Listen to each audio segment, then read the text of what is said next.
శ్రీమాత్రే నమః. మేషము వారికి సెప్టెంబర్ మాసంలో ఎలా ఉండబోతుంది? ఎందుకంటే మేషం వారికి మీ యొక్క కుజుడు 3వ స్థానంలో ఉంటూ 4లోకి నీచభంగ రాజయోగం జరుగుతుంది 19వ తేదీ నుంచి. అదేవిధంగా ఈ నెల 5 గ్రహాలు మార్పు చెందుతున్నాయి. అంటే 4 గ్రహాలు 5 రాసుల్లో మార్పు చెందుతున్నాయి కరెక్ట్గా చెప్పాలంటే. చంద్రుడితో కలిపితే 5వ గ్రహం కూడా అవుతుంది, కానీ తొందరగా మారిపోతూ ఉంటుంది ప్రతి 2.5 రోజులకు ఒకసారి.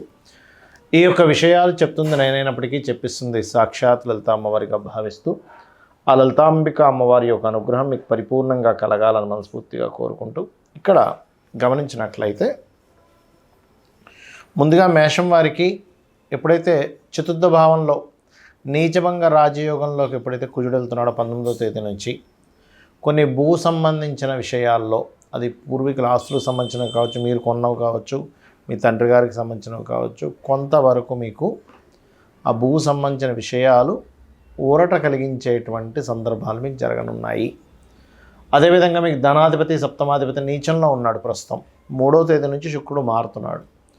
శుక్రుడు ఎప్పుడైతే మారుతున్నాడో ధనపరంగా చాలా బాగుండడం, మరియు విదేశాలకు వెళ్ళి ధనం సంపాదించాలనుకునేటువంటి వారికి కొంత దాని యొక్క సోర్సెస్ పెరగడం అనేటువంటిది 3వ తేదీ నుంచి కనబడుతుంది. మరియు 3వ తేదీ నుంచి మీరు శుక్రుడు సప్తమ స్థానంలోకి వెళ్తున్నాడు కాబట్టి కొద్దిగా మీకు గతంలో మీరు ఎంత ప్రయత్నాలు చేసినా కానటువంటి వివాహ సంబంధించినటువంటి విషయాలు ఇక్కడ ముందు కదులుతాయి.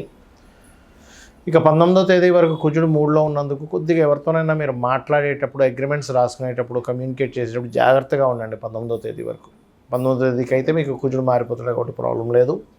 మరియు అదేవిధంగా సంతానం విషయంలోని, స్నేహితుల విషయంలోని, షేర్ మార్కెట్ విషయాల పట్ల కూడా కొంత జాగ్రత్త వహిస్తూ ఉండాలి. మరియు అదేవిధంగా 7వ తేదీ నుంచి బుధుడు 6వ భావంలోకి వెళ్తున్నాడు. 6వ స్థానంలోకి వెళ్ళడం అనేటువంటిది చాలా మంచిది. అంటే అప్పులు లభించడానికి ఇది మంచిదని చెప్పుకోవచ్చు.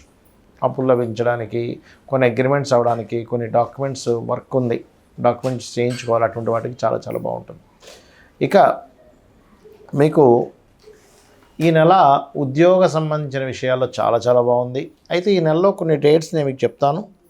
అందులో పర్టికులర్గా 7, 8, 9 తేదీలు ప్రాపర్టీస్ కొనడానికి చాలా మంచిది. 7, 8, 9 గుర్తుపెట్టుకోండి. దాని తర్వాత కుజుడు మారేకి కూడా చాలా మంచిది, ప్రాపర్టీ పరంగా కలిసి వస్తుందని చెప్పాను 19వ తేదీ నుంచి.